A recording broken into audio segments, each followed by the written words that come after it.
Hey everyone!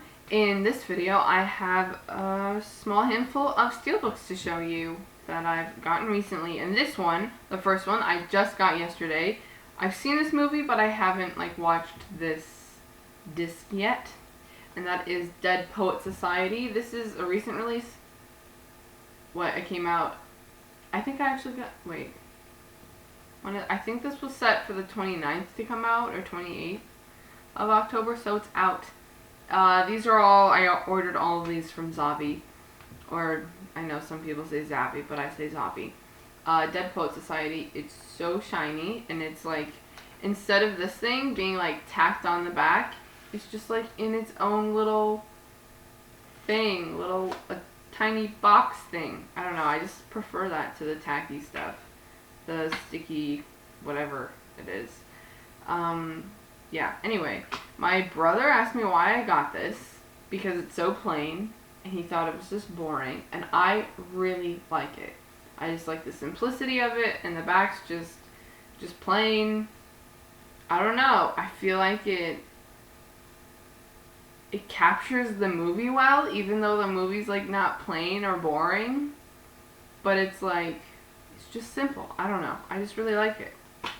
And then the inside, it has a very blurry picture, actually. I feel like they could have done better with the inside art.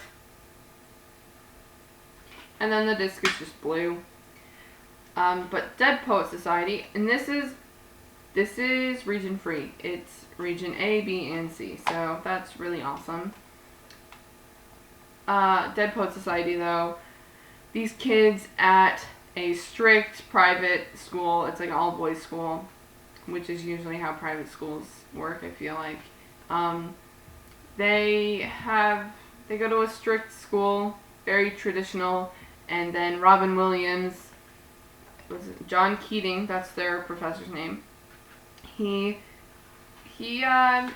inspires them and gives them their own ideas, lets them really be themselves, and he's unconventional and what's the word that unconventional. Hey, good job, Bailey.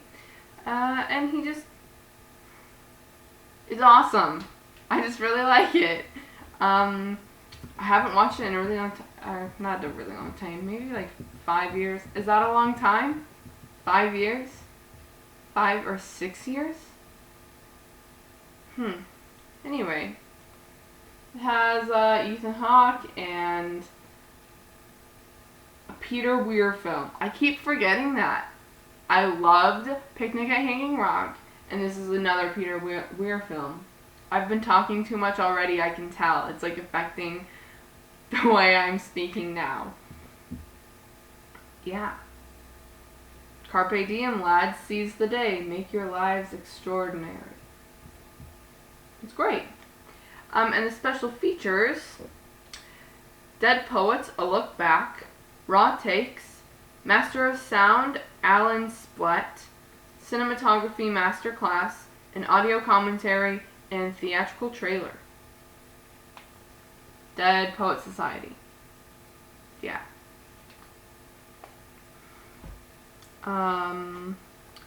What order should I do this in? I guess I'll do it in order of when I watched it.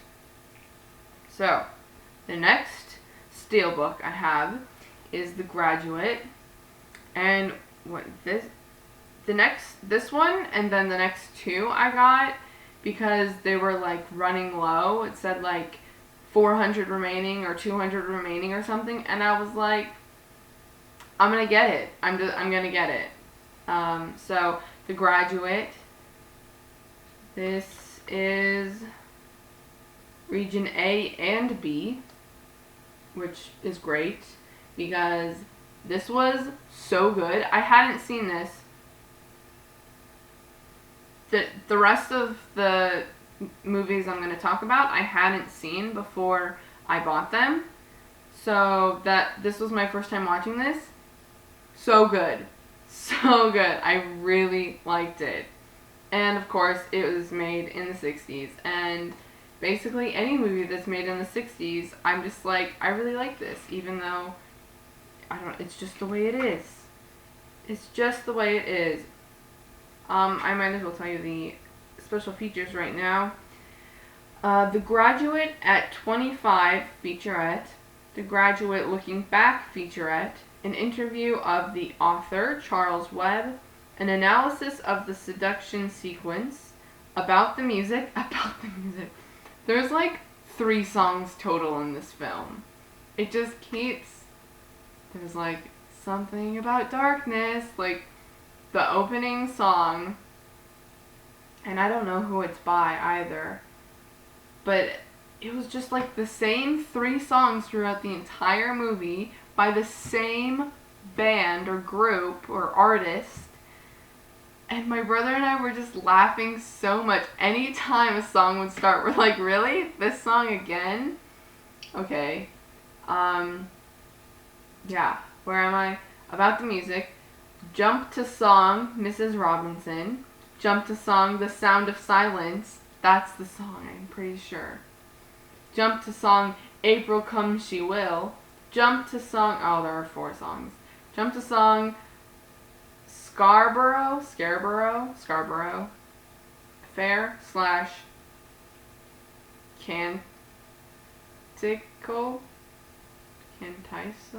Canticle? That's not right. That doesn't sound like a word. And an original trailer. Oh. I thought I had to fix something. Just kidding. Yeah. The Graduate. It's... Oh, and then this is the back. Mrs. Robinson, you're trying to seduce me. This... What's his name? Benjamin. Ben, he just graduated college and he has no idea what to do, which I feel like is very typical. Like, even though, like, I could relate to this in the way that, like, when I graduated high school, I was like, this is weird, what do I do now? So, anyway, maybe that's probably part of the reason why I really liked it. Just the relatableness in a movie really has to do with how much I like it. Just saying. So he doesn't know what to do. He's like, okay, it's the summer. Do I just go on like it's summer? And yeah, but he spends a lot of time like in the pool, and then Mrs. Robinson like totally comes on to him, and then they like start having an affair. But then he also really likes their daughter, and then they start having a relationship, and he's like, I can't be with Mrs. Robinson anymore. We have to stop. And yeah, I'm pretty sure everyone's seen The Graduate. So, I just really liked it. The cinematography, the color, the whole feel to it. I don't know. I think it's just the 60s. Such a huge reason as to why I like something. Or how much I like it. Really good. Graduate. And then the next movie is American Graffiti. And this is like the whimsiest paper I've ever seen, basically. The bonus material on this, PIP? What's PIP? PIP commentary with director George Lucas. You Control the Music of American Graffiti. Screen tests. The Making of American Graffiti, and a theatrical trailer. Yeah. So here is the Steelbook. It says from director George Lucas on the top, if you couldn't make that out. And then, what's it's Mel's Diner, right? Is that Mel? And I was going to try to open it like that, and it didn't work. Oh my gosh. Okay, there we go. That was like really stuck. This is region B. It doesn't tell me. Well, here's the inside. It's not telling me. I'm pretty sure it's just region B though.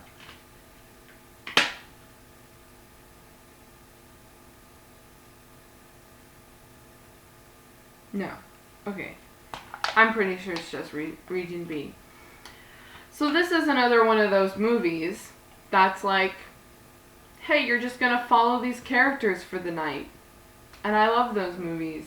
And that's exactly what it is. It's just a group of people, and they are going away to college soon, or maybe not going away to college soon. They're like two of the characters are supposed to leave the very next day, and it starts off sort of like in the evening and then goes all the way to the morning. And there's so many characters, and my favorite characters, John Milner, I'm pretty sure that's his last name, and Caroline? Darn it. The like two people in the car. Oh, I'm pretty sure it's Caroline, but maybe it's not. I don't know. They're just like, it's really funny what they do. I don't know. I just really liked them. And so they're right here. Right there. That guy right there and that girl right there. Okay. And I don't even know how to explain it. It's just a bunch of characters, and they're like doing stuff. Yeah. And the special features were really interesting because it talked a lot about what it was like when they were filming the movie, the struggles that they had, and like just techniques they had to use because they would it'd be too dark. They actually like filmed it at night exclusively, and it would be too dark, and they had to like ask a lot of the stores to like keep all their lights on so that they could bring in more light into the shot so that they could see what's happening, you know. And then the next steelbook I got was Byzantium. I always want to like emphasize the Byzant part, like Byzantine, like the Byzantine period. Byzantium. They said it in the film, but there's like a English accent, so maybe it's not pronounced like that with my American accent. I will take this off.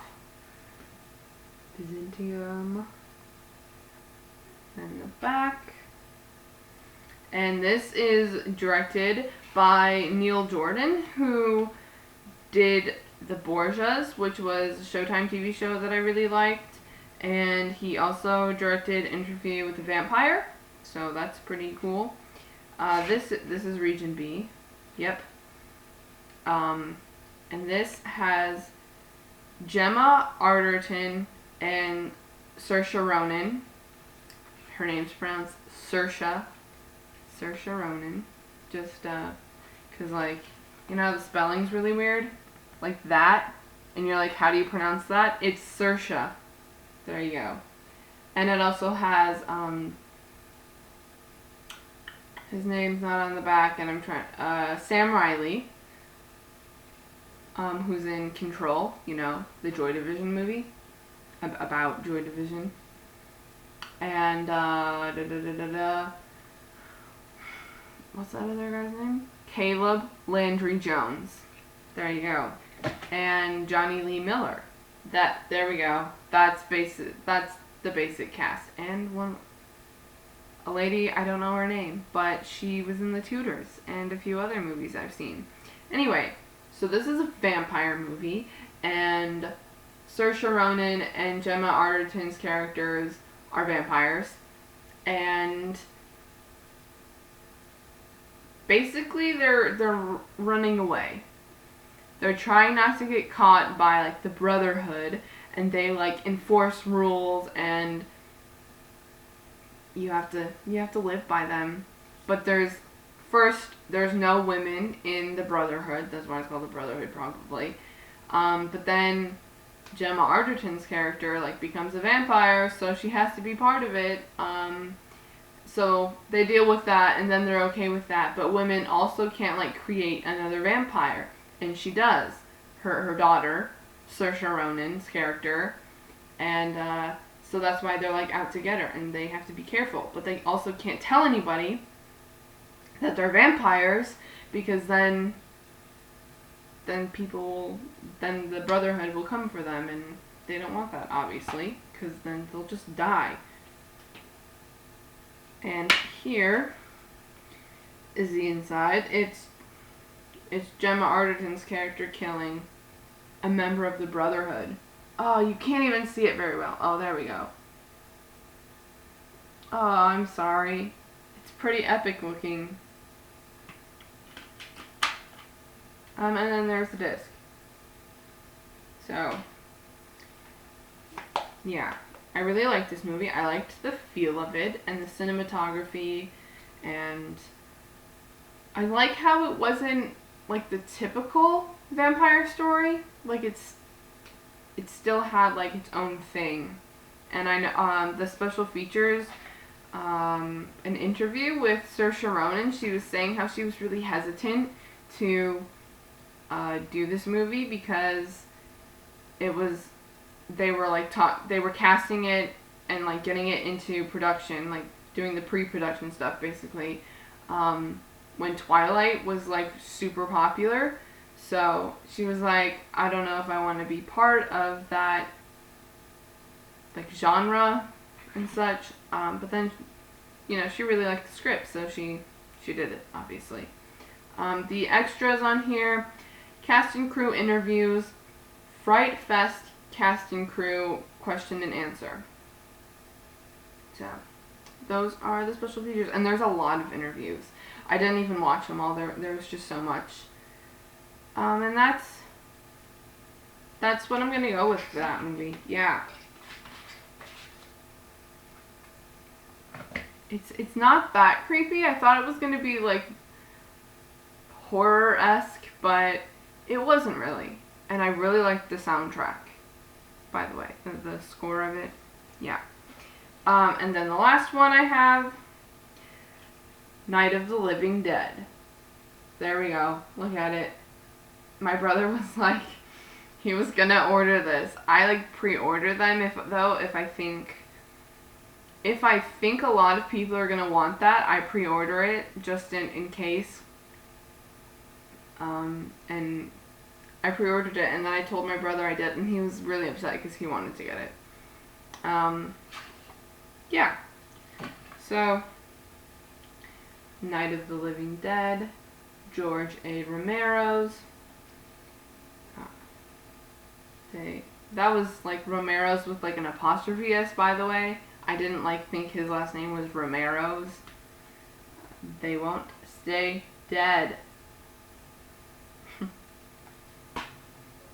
I love how shiny it is.